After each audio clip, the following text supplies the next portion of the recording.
Hello again. This is document D. Turn in your packet to document D, and we will begin here. This is a shorter one, so this will not take very long, hopefully. So let's go over this and read this together. The source is Mabel Walker Willebrandt. She was the Deputy U.S. Attorney General for Prohibition Enforcement. Big title there, so that means she was in charge of enforcing prohibition, meaning like the head of it all. So the guys that are, chopping or taking the axe to the big barrels and spilling the alcohol into the sewers, she's the top dog there. This comes from The Inside of Prohibition, written in 1929. At the top, once again, give me a primary, give me a secondary, depending on what you think it is. Is this document primary based on what you see here?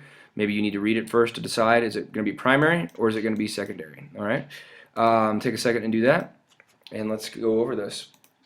All right, this is from Mabel Walker Willebrandt. She says, "The very men who made the prohibition law are violating it.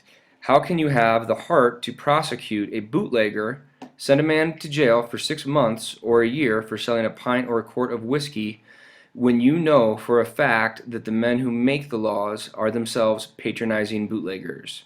Okay, a couple of words there. Prosecute, I think maybe I didn't come to that yet, but anyway, prosecute is this, if you don't know what prosecute means. Okay. And in this last sentence here, these guys that are making the law, she says, how can they send someone to jail when they themselves are patronizing bootleggers? Patronize, if you don't know, means doing business. So these guys that are making the laws are doing business with the bootleggers. All right, so she asks that question. That's a good question. Second paragraph. I have not lived in Washington, D.C.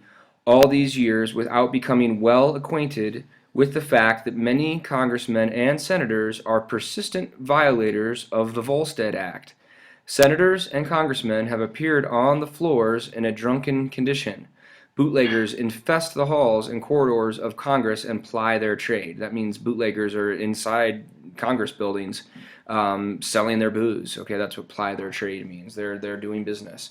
So how can that be? Okay, so if you're confused on that, rewind, replay those two paragraphs, and take a second to do that. If you're not, then let's go ahead and go down to the questions. Number one, who was the author of the document and what government position did she hold? Well, if you don't know where that's at, look at the source here and answer question number one. Okay, take a second and do that.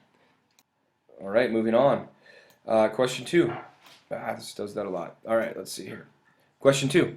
What was the Volstead Act? If you don't know what the Volstead Act is, that goes back to the background essay. We talked about that. If you don't know, okay, that happens. That's fine. Open a new tab. Go up to your search bar. Type in Volstead Act. You'll find it right there. Go check it out. Okay, remember Wikipedia is not always your best source. This one is a government website. Check that out. Wikipedia, is generally pretty good, but just be aware of what source you're using there. So check out what the Volstead Act is, and then answer that question. All right, take a second and do that.